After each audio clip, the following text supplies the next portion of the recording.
Hello, ladies and gentlemen. I am Will Turbett for Demand the Truth, and we're here at Water Place Park in Providence, Rhode Island, and I have the pleasure of speaking to one of the leaders of Resist Marxism, as well as another individual who was there that day. I'm talking about last Saturday at the Rhode Island State House, just a few hundred yards that way in the background, and we saw manure being thrown, we saw violence, people stealing flags, all sorts of stuff. So I have an exclusive interview here with one side, and then on Saturday, we're going to interview a member of Antifa and get his thoughts, and then hopefully in the future we'll merge them together and have an open forum of discussion. But that's just my lofty goal. We'll see if that actually happens.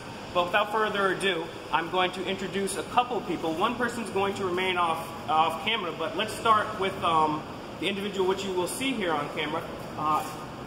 Care to introduce yourself to the audience, please? My name is Samson Richapi. I'm a libertarian activist. I am a pro-cannabis activist, anti-war activist, and I attend these speech events whenever they come up, pretty much. Okay, thank you. So we're going to get into that. And then we have somebody off camera. Why don't you first tell people what Resist Marxism is, and then also if you would tell the people why you choose to be not on camera today. Okay, Resist Marxism is a group. We basically stand for freedom, and we're fighting against Marxism, which we all know leads to communism, socialism. They're hand in hand. It's just a matter of whether it's the government or society demanding of you. So Resist Marxism, we are all about America, all about freedom. We are not Nazis. I'm married to a Jew, for God's sake, and I have kids with him. It's ridiculous. We're not Jewish. We're not anti-Semitic. We're not white supremacists. That's the most ridiculous thing I've ever heard. Now, where does that notion come from? Because anybody on the left, if you think right to them at all, you are automatically a Nazi. And now, was this in response to the original Resist Fascism ideology that basically spawned Antifa and was in opposition of the last election? In a way, yes. In a way, okay. So let's get back to that. Now, you were here on the ground, and you were not necessarily affiliated with Resist Marxism. Why don't you spell out what you were doing that day and kind of what you saw? Let's take it from the beginning. So it's kind of spur of the moment. I decided as of the night before that I was going to attend this event. I was actually organizing something else in Boston, but I heard that it was going to rain all day. I'm like, well, I'll put that off till Monday, and I want to go check out what's going on in Providence because it's our first time doing any sort of event there. I'm friends with a lot of the people in the organizers in Resist Marxism, as well as Boston Free Speech, who held that large free speech rally last year that brought the tens of thousands onto the Boston. And those are the individuals wearing blue in the video, is that correct? They're now wearing blue in the video. Okay. I don't, it's not that I disassociate, it's just that we're all individuals, and humans don't fit into boxes and labels as neatly as we would like them to. And it's very, very hard for me to do that. I'm more into philosophy, and I want to go to these things to try to connect with other people, especially those who don't, I want to connect with the ones who come up to protest us, because I think they have a misunderstanding as we really are. I totally agree. That's one of the things that I noticed myself. I came there just independent as press to see what was going on and try to talk to both sides, and it was really difficult. These people don't, on the left-hand side of things, they don't want to have a conversation with you. I've been to the Rhode Island State House, and for other leftist ideas that they have going on at the State House, they will tell you in writing, don't specifically not to talk to somebody, which is really unfortunate because no matter what's going on, and as this woman here said, she's not a white supremacist or a Nazi, but I even believe that pedophiles and white supremacists, I don't think there's anything more disgusting than a pedophile's speech, but I think they actually, as long as they're not actually doing harm to somebody, they have the right to say it. And we're living in this hyper-partisan world now. People are getting banned off the internet. People are losing their free speech and being shadow banned. People with any ideology left of Mao, and I think that's what's kind of what this is about. But let's get back to this woman here real quick.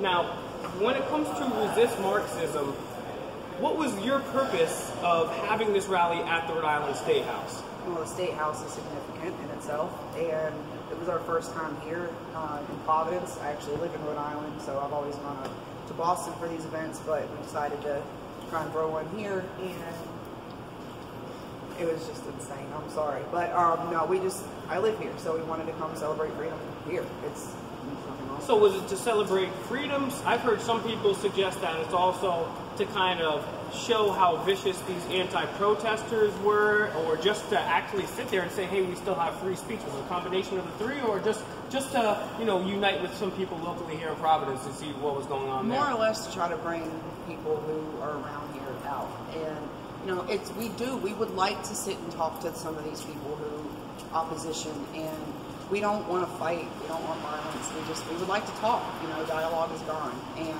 it's non-existent anymore. And but we came to Providence it was all about freedom. It was a freedom rally, and my program was based on the Bill of Rights. And I mean, it's as simple as that. There was no hate in there whatsoever. There's no hate coming from us. But every time we go out, we do get these protesters, and they are vicious and they are vile.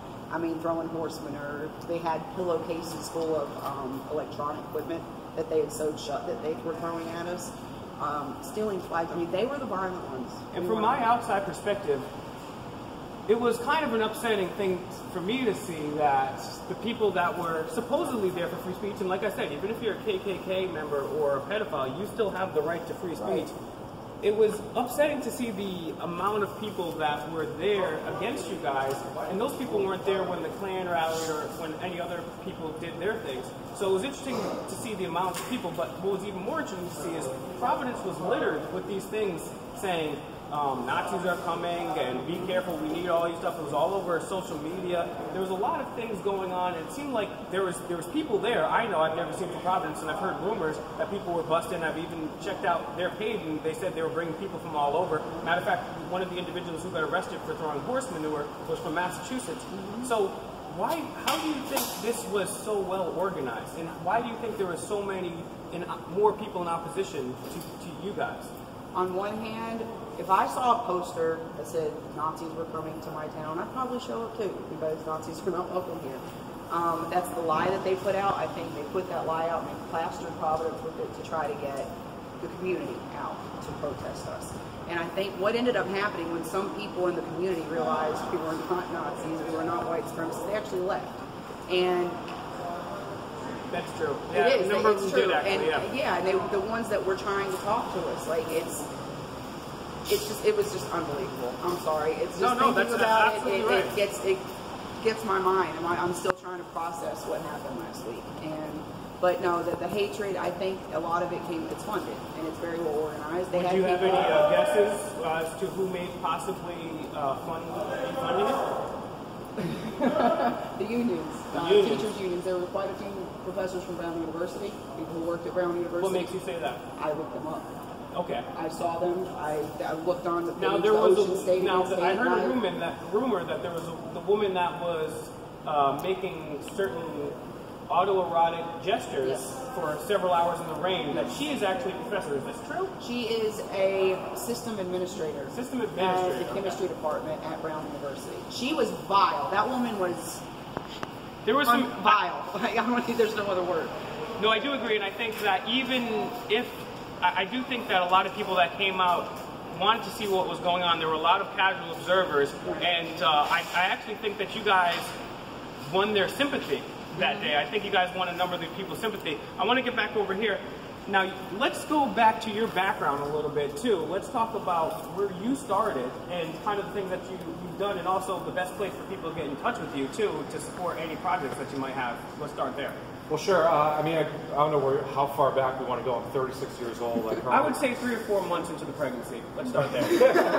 Well, I woke up and no. So I go to school right now at Suffolk University. I study philosophy, politics, and economics. I grew up with the foundation of the Bill of Rights. And what we have in the United States is special. It's unique to what we have here. And the rest of the world looks to what we have, and they look up to it, and that's why people immigrate here. And when they immigrate here, they take these values to heart. And something's changed between when I was a young man, learning these values, learning these civics, growing up in the rich history of Massachusetts, and where we're at today, where now it's like, just to go out in the streets and say, we support your right to say whatever it is that you say, even though I may not agree with it, people are going to show up and violently shut us down. And I never thought that we'd have a movement just to support things like free speech in 2018. It's quite disappointing. Right. So on your take of that day, what was it like from your perspective? if you kind of want to give an overview, a little bit of a narration, maybe some of the highlights of some of the more interesting things that you saw that day, and just kind of the perspective of what you saw as an observer, but also from each side, and also the police that day, because I think the police were acting a little, maybe not living up to their paychecks that day from my outside, but we'll get into that. Jeez, I could go on and on and on about what I observed that day. First thing, when I walked up, it was pouring out, as everybody knows. It was a very, very wet day. And there were already protesters who were interlocked with their arms up by the State House steps.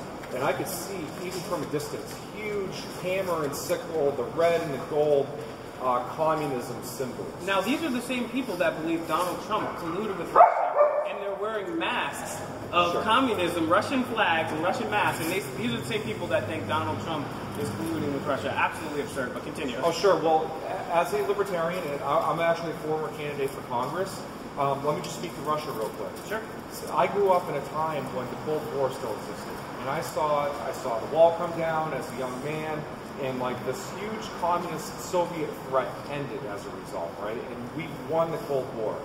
Here we are in 2018, and where we should be building a relationship with Russia, where I believe like bringing our two countries more aligned economically and having trade and having dialogue with them. And now people are automatically going to, just because we're living in this hyper-partisan world, say, oh, you're a Trump colluder. But from knowing your background as a libertarian, and I did look you up a little bit and saw that you had run as a libertarian, I agree with your ideology. I'm assuming here, the ideology of Ron Paul, which is let's talk with people, let's trade with people, and it's pretty common sense. They have the second largest nuclear arsenal on this planet. We wouldn't want to go, we would only want to talk to them. So I think it's very, very absurd that, and I agree with you on that Russia thing. So these people, they're locking arms, the communist flags. I saw one guy, he was there, he did not flinch the whole time, right in the middle. How did they, continue from your perspective? Well, so we were setting up, and there was actually a gentleman who walked down. He was an African-American man. He had a tattered looking American flag. And he kind of walked up, and we engaged him verbally, and he seemed very friendly, so we invited him over, had a great conversation with him. This was actually recorded. We have an interview of it on YouTube. Shook hands and went our separate ways. Now, we were very, very welcoming to people. If they wanted to walk up to us and talk to us, we didn't block any of the walkways. Protesters were walking right by us to go up to the State House to lock arms with everybody else. We didn't interfere with anybody's ability to move around that day. Once the police showed up and they said, "Oh, we're going to relocate." Okay. Once the police showed up and they said, "Well, we're ready for you to move up to the State House, and what we're going to do is we're going to create a path through the protesters for you to set up where you were originally planning to set up." And just to back you up here too, the Resist Marxism people, they had acquired a permit. You don't even need a permit for the First Amendment. The permit is the breath that's in my life. We did not have a permit. You did not have a permit? No, because I went for one, and we were supposed to have restrictions. No flagpoles, subject to being searched, and I wasn't cool with that. So it was the State House, you don't need a permit. So I decided to go the route of not having a permit, which honestly, if we had a permit and we had been restricted, it would have ended up a lot worse than it did. The ability to fight back, to defend ourselves. If we didn't have a flagpole, or if we were restricted from having A, B, or C, I felt being restricted on the State House is absurd to me. So we decided to go the route of not having a permit. And now, did the cops tell you that they would walk with you up to this place? Yes, I was 2 weeks before the event. I called, and they told me to call back closer to the event.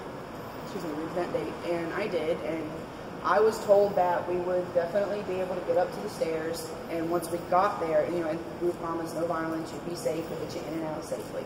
And once we got there, like Sam said, their arms were interlocked. There was no way to get through them. And by the time the police told us we could go up there to set up, there had to be 3, 4, or 5 people deep in that locking arms. And we'll create a path for you. So they created a little tiny path, and a few people got up there, and we were carrying equipment. And there's no way we could have gone through this tiny path. Why do you think, this is something that I observed just independently, why do you think that the police, the state police, the Providence police that were there, these big dudes, 3 times my size, with weapons, they could not escort you guys through the 90-pound dripping wet Antifa? Yeah. Why did that happen in your mind? I think it was purposely. The police, honestly, they seem to stand down. And like I said, I was promised that there would be sufficient police. I definitely expressed my concerns about the protesters and them being violent and throwing things and hitting and whatnot. And we were promised everything would be fine and everybody would be safe. Clearly that didn't happen. So they told us to set up where we were, which was in front of the stairs. And the police, every time Antifa, John Brown Gun Club, whatever they are, step forward, the police would step back and allow them to continue to infringe on us and get closer to us. And we ended up being circled. So that goes to my next question. If the teachers union was potentially involved and then the police stood down, this looks like, to me then, the state of Rhode Island is working hand in hand with Antifa. Yeah. Oh, Antifa is the violent, strong arm of the Democratic Party. So that would be their motivation? Yes. They wanted to shut us down. They didn't want anybody to hear what we had to say because we were talking about freedom once again, and they're not about freedom, they're about oppression. And they did not want us there. They did that. I mean, to have 4 police officers, state police, 4, 6, whatever it was. I mean, I had more than that personally pull me over at one time. Right. Personally. So now, when we have this going on, and you have this potential actual collusion going on with Antifa, now the media almost might come into play with this as well, because you have the media, to my knowledge, did not report on this except for maybe 1 or 2 scant articles a week or so later. So, do you think it's possible that the media is also involved in this as well? The media is the propaganda arm of the left. I mean, they all work together. They're all hand in hand. And one of our members sent out a press release a few days prior to let local news know that we would be there, and no one showed up. And I'm pretty sure that was done intentionally because they did not want this to be covered. Yeah, I would agree with you there. I personally said that I don't think the local media would want the optics of seeing the viciousness of the left displayed and make you guys look sympathetic. So I do think that there was something to that. Now, getting back to you, take it from where you were. The cops were there. You have these communist protesters going on, blocking the State House from being taken. What happens next? Let me just speak to what you were talking about real quick with the police and the stand down. Yeah, I would love to hear your take on that. The City of Providence has an online portal where you can send Freedom of Information Act requests to the city, right? And so we sent one out the other day. I said, we want to have all the communications between the chiefs of police, the mayor, and anybody who was involved with the coordination, the logistics, or the planning of what happened on the State House that day. It took them about 15 minutes. They got back and they declined due to an active investigation. So I hope that after this active investigation is done, we can follow up on this and find out if there was indeed a stand-down. Yeah, it would be nice to know. There was an officer there that day who was working kind of like where I was hanging out, like that sector or whatever. And he kind of, this might sound a little weird, but he kept on looking back at me and like winking and smiling. And I was like, what is this dude, like gay or something? I saw that. But I was thinking about it afterwards, and I'm like, was he kind of giving us like a wink, wink, nudge, nudge, go ahead and unleash violence on these idiots? Was that what happened that day? I don't know. But I have no idea why this guy was. Or maybe he was saying like, "Haha, we got you," you know. I don't know. The vibe that I got was if now I've gone through hours of footage and I was there that day. Every single act of violence, and I call it violence. We were not violent whatsoever. We showed incredible restraint. Every single act of violence that was done by somebody on quote our side was an act of retaliatory. That's what I witnessed myself on video or being there myself too. I did not.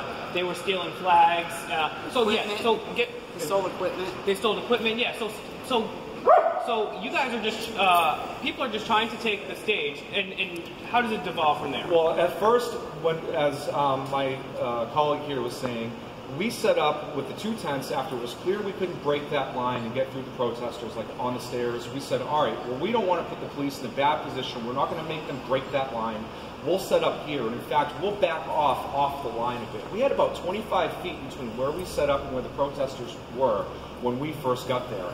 And the protesters kept on moving forward until they were right up on top of us. And there was no room between where the protesters were. It was like protesters, police, edge of our equipment, and there was no space.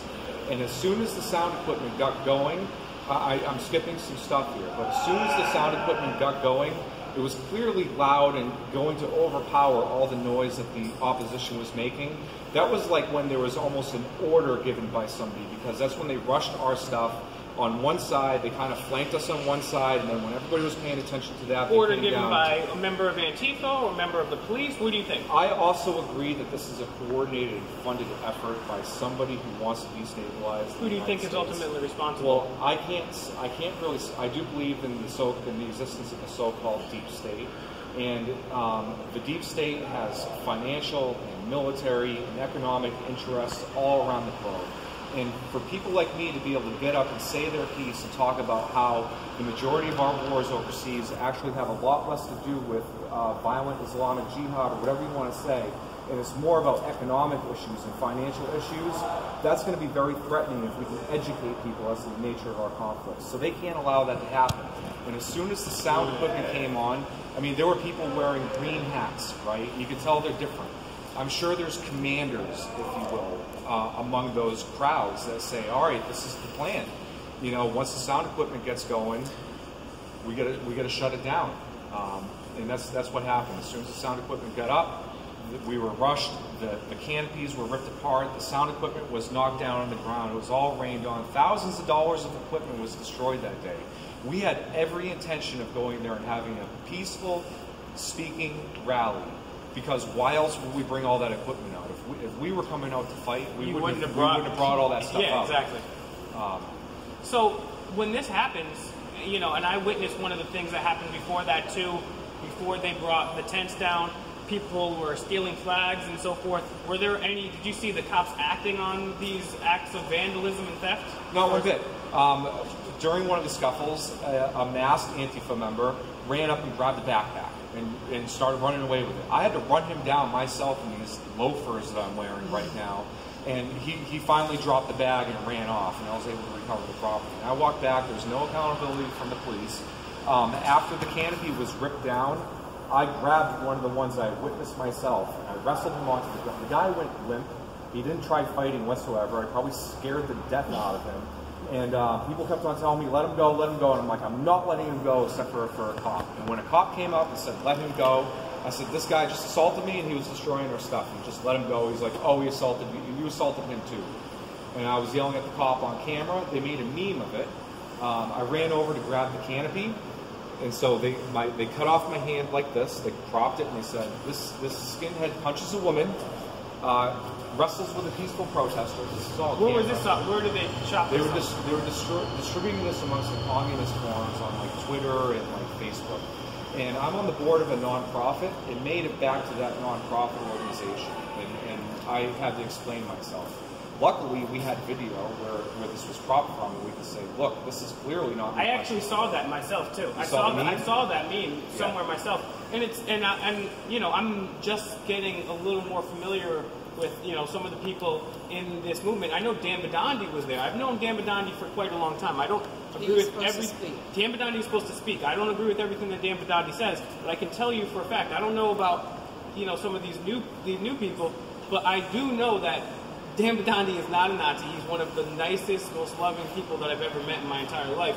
And it's a real shame that free speech was taken down. So you have this chaos ensuing on the State House. The cops are holding nobody accountable.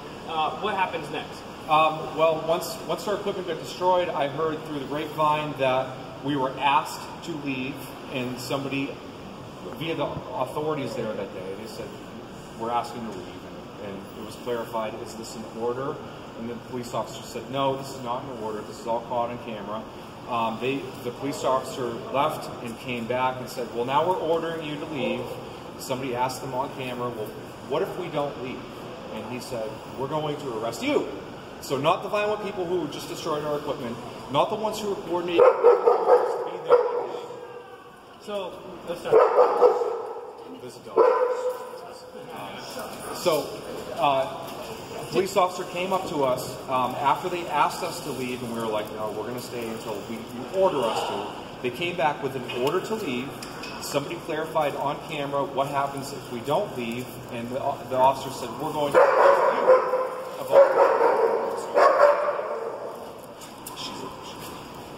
It's good, it's good. I'm glad you brought it too, just in case Antifa tries any questions, you know? I'll follow up with, what I'll do is, I'll have you tell the rest of the story, and then I'll let you have your your final point, and then once you tell the story, you can have any final point too, and then we can go back and forth to anything that you guys don't want to talk about. I want to speak about speech. No, yeah, okay. Just do No, however okay. you want to do it. Okay. So, of course, since we obey lawful orders, we said, yes, sir, we're going to pack our stuff up and leave. And that's what we tried to do. It took us a while to get everything together. And the whole time, we were being antagonized and intimidated by masked Antifa members. As we were leaving, the police deployed horses to try to control the crowds. We passed a pile of horse manure. Somebody was caught on camera picking it up with his bare hand and throwing it at us.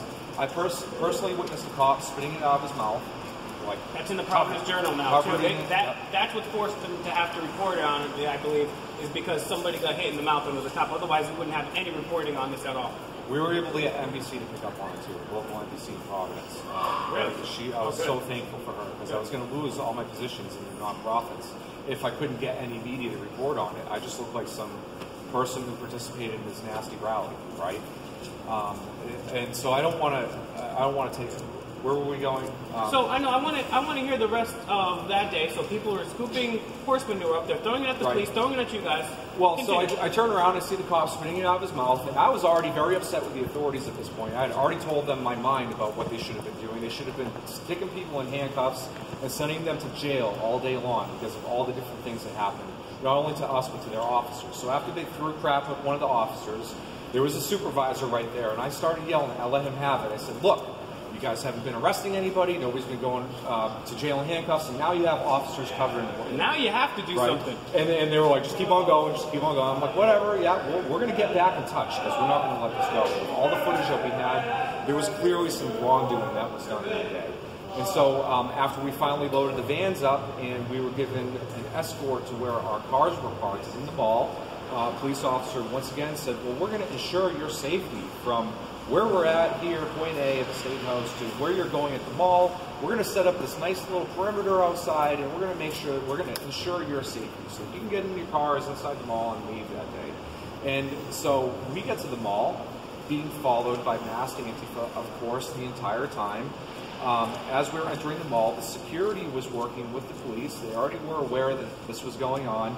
They were ensuring that people were taking off masks and not recording inside the mall. I met up with a gentleman named Rod Weber. I did an interview right there in the lobby. And there's a reason why I'm saying this, but during this interview, I was like, we've got to remain violent, we have to be peaceful, we've got to not participate in this divisiveness, all this ridiculous stuff. I'm a libertarian, I don't believe in any of this ridiculousness. We go upstairs. We were looking for a bathroom, and we were making our way to my car. Are you still with the security perimeter at this time? We were inside the mall, so we were going up to the second level where Nordstrom's is, and I hadn't been in this mall before. I had no idea where the restrooms were located. I was with two women, and we had met up with a larger group of the Resist Marxism people who were also lost inside the mall. We kind of gaggled there for a minute when a group of masked Antifa, they were all wearing masks inside the mall. They walked in from the parking garage area. We immediately saw them, and we knew that there was going to be some sort of issue. But I'm like, crowded mall, daytime, shoppers all around. I don't have to be too worried about it. And they came right up to me, specifically to me, and I recognized one of them as being one of the more particularly nasty ones from the rally earlier in the day. Even with the masks, you can recognize them. You can just kind of tell like who's who. And he comes right up to me, and I'm like, I can't help but notice there's no police here. Like, what are you planning to do? And this was while we still had some distance, and he closed the distance in this time. And security officer from the mall comes up next to me and tells the guy to remove his mask. So I step back. I'm like, I'll just let the security guard take care of this. When the Antifa dude, I'm pretty sure, I think he says F you or F off. And some guy comes up behind me and slams me over the head in broad daylight. Slams you with what? Well, I didn't know at first because the coward came up from behind, drove my head down. I think he was expecting to knock me out, but I didn't. I got right back up again, and I got my eyes on him, and that's when I saw there was a bright blue bike lot, big bike lot, and I'm like, that's the guy right there, get him, because everybody else was like, he's got a hammer. I'm like, no, it's a bike lot, it's that guy. And people immediately started chasing him. Security guards were right there. Police were right there. Big group of people started congregating around the area. Antifa goes every which way. They only apprehended the one guy who hits me over the head.